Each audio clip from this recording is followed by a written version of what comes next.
Hello everybody, it is Craig Whispering Storyteller here, and I'm going to tell you another true crime story, one that is much stranger than fiction and a very, very eerie tale, must I say.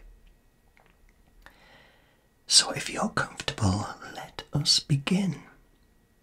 I'm going to tell you the story of Dr. Crippen.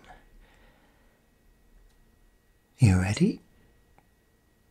Then let's go. So in 1893, Holy Harvey Crippen married his second wife Cora Turner. And they were married in Jersey City in the US. And it was 7 years later, in the year 1900, they moved to London, England. He was employed as a representative for Munyon's Remedies, which was a company making homeopathic remedies, whilst Cora, using the name Belle Elmore, had aspirations to be a musical artist. Unfortunately, Belle didn't have a shred of talent. Also, Belle, no Cora, was the real name of Mrs. Crippen. She had been born Kunigunde Makamadosky. I don't know if I've pronounced that correct. Forgive me if I have. But she was the daughter of a Russian-Polish father and a German mother. She was also very overbearing and very dominant. Her long-suffering husband, Dr. Crippen, supported her ambitions to be an opera singer. But when that didn't work out, she wanted to become a singer in a musical, but she had very, very little success. She did manage to get the position of treasurer of the Musical Ladies Guild in London and had a few show business friends, but that's as far as it went. Dr. Crippen and his wife took a lease on 39 Hilltop Crescent in Holloway. Part of the thinking behind this move was that the pair could now have separate bedrooms. You see, Belle had never really been a sexual person. And according to what Dr. Crippen would say later, all physical relations between them ceased in 1907. But during that time, Dr. Crippen had fallen in love.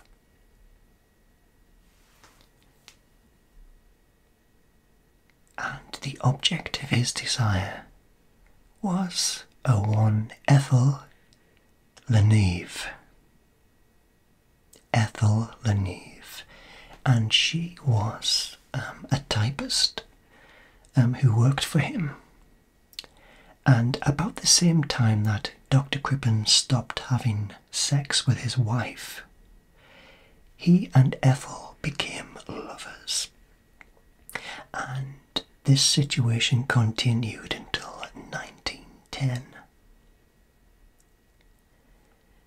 Now, on the evening of Monday the 31st of January 1910, the Crippens threw a dinner party for two close friends of Belle's.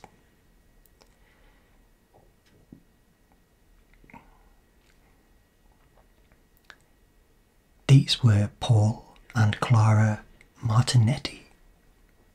The meal passed pleasantly, without any event, but then there was one situation. Paul Martinetti asked if he could use the toilet.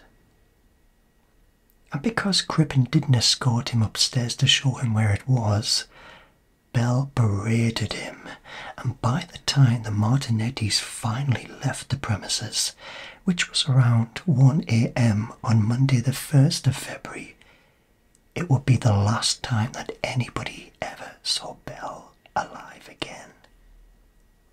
You following the story so far? Good, because it's about to get even crazier.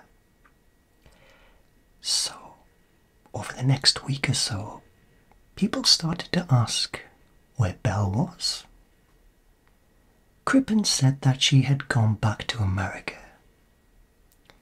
As the days passed, the story was somewhat amended, and that she had fallen ill.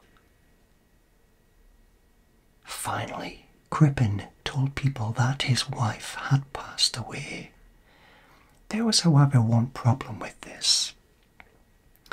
And what problem could that be, I hear you think? Well, Ethel La Neve had started wearing some of Belle's jewellery, and by the end of February she'd moved in with Crippen at Hilltop Crescent. Now at that time, remember, we're talking about the turn of the 20th century. People grew suspicious of this situation, and in due course these suspicions were passed to the police.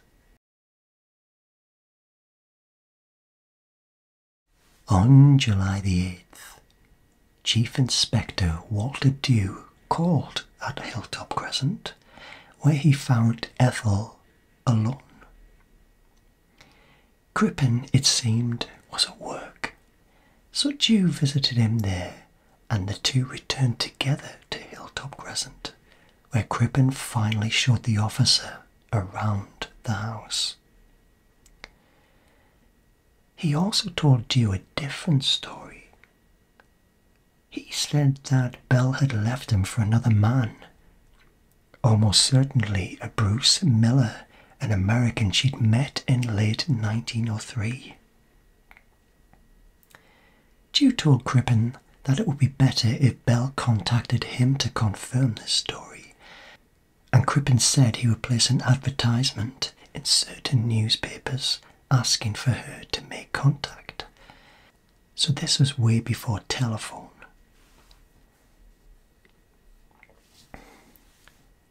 Now this is where it gets very, very strange.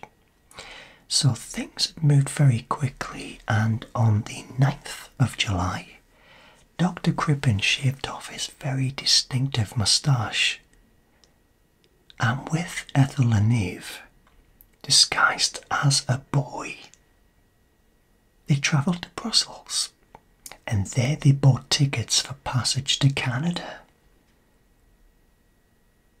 Travelled on to Antwerp, and there they boarded the SS Montrose, travelling as, I'm not lying here, father and son.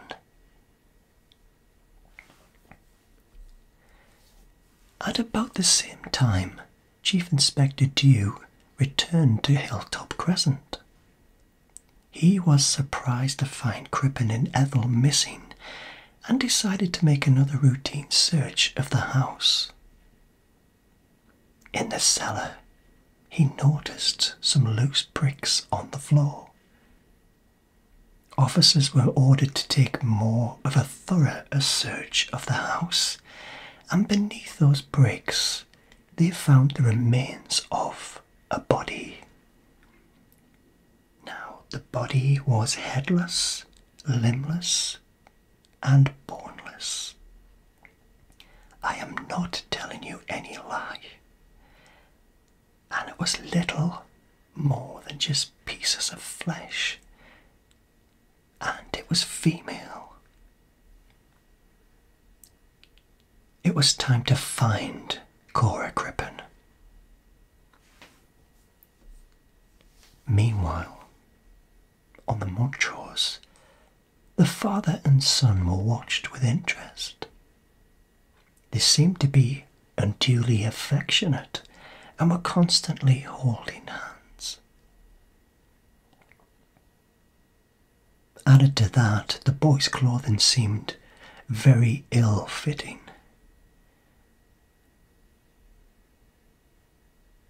Captain Kendall had his suspicions and telegraphed a message to Scotland Yard. Dew, more determined to intercept the father and son, boarded a faster ship, the SS Laurentic, and the hunt was on. On Sunday the 31st of July, and other officers boarded the Montrose as it sailed up the St. Lawrence.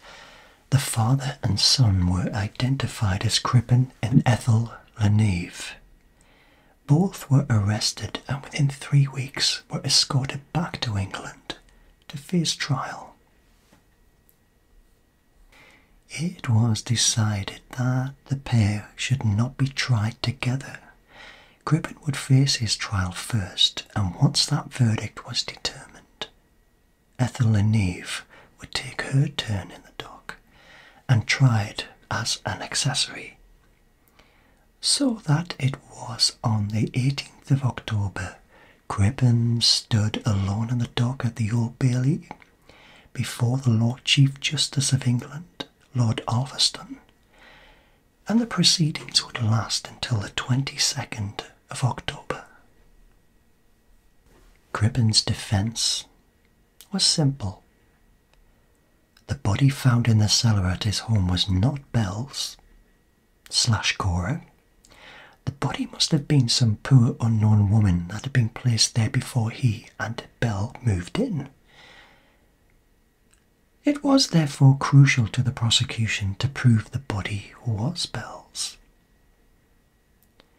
One piece of the flesh found in the shallow grave had borne a scar, and a medical record showed that Belle had such a scar on her lower abdomen. More conclusive was the fact that the remains had been wrapped in a pyjama jacket, and a tag inside that jacket led to the manufacturers, Jonas Brothers. They confirmed that this particular cloth and pattern were not issued until late 1908, proving that the body must have been placed there after that date.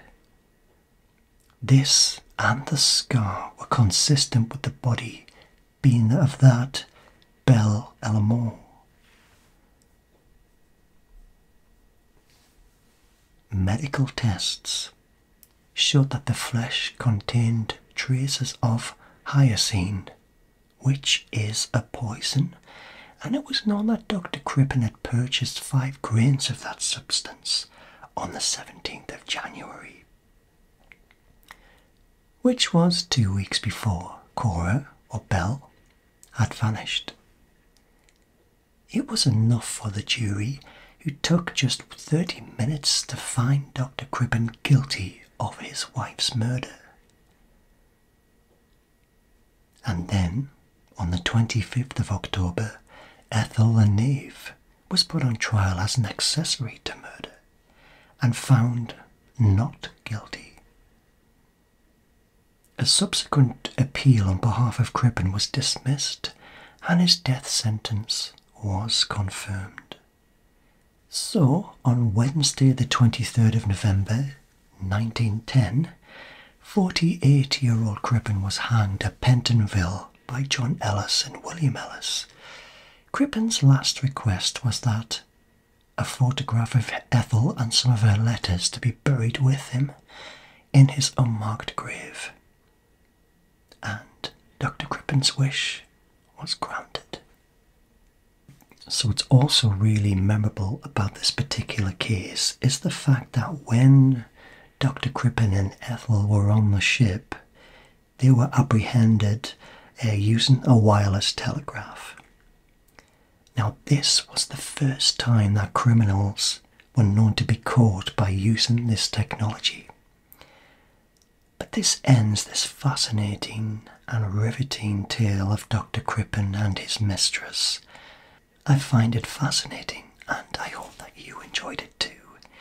If you would like some more true crime stories like Dr. Crippen, do let me know in the comments below, and I'll be happy to oblige. I just hope it doesn't give you nightmares. So this is Whispering Storyteller, signing out and wishing you all a very